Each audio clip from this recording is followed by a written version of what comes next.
Christian. What's your learning? Cut.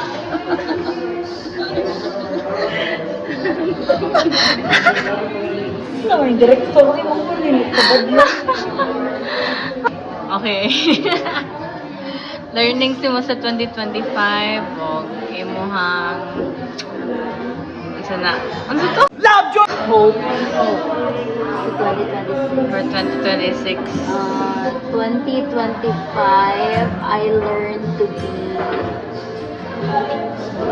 to live with grace. Despite sa ng mga hitabo sa kuha.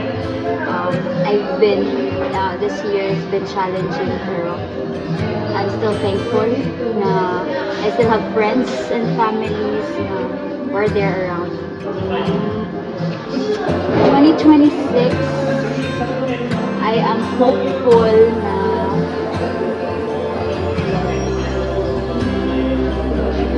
ma-reach na ko at least a little, ay kanang isa lang sa akong mga dreams na natanggap. So hopefully one of them will come true. Maybe getting just lang. Getting pregnant. Yay! Okay. Char lang. Okay, go. What the kabaw? Yeah, baka char pa. Uy!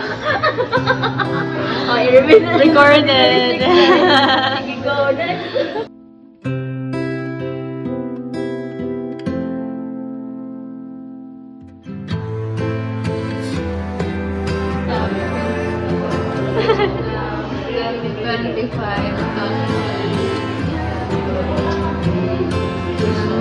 Nag-able ko explain pero nasa sa ako. So, tanawa na siya ako ito. Kaya nag-25 taught me na always just like unahay myself kay like for example ganun pero gay ka na i-listening mo ang isang family pa na rin mo or friends pero at the end of the day like magka-problema kaya wala yun lain matabang di mo kundi yourself yeah 2026 ay I hope nga na ko'y courage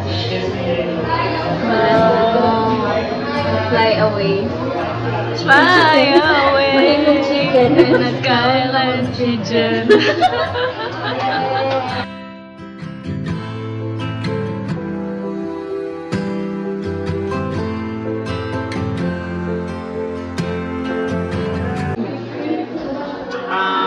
daghan kay kong learning karong a year.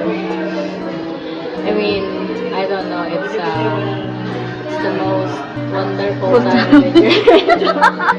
It's really a better year for me than the previous year of my life because kanang ibalik ako ng depression. I would always say that obstacle exists to refine for all of us. It's a way for me to learn something. But the ultimate learning for me this year was to protect my peace because I haven't. The family. Because I really haven't protected myself. I let people in my life.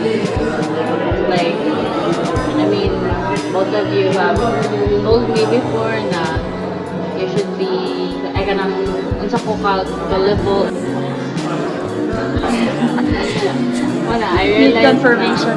It's really important for me to protect them, and I think moving forward in 2026, that's the una kong buhaton nga I should be Hindi man necessarily na akong I will put myself sa box or shell, but to just be choosy na lang siguro. Cautious. Sa kung sa'y i-let in ako sa akong life or choose my battle.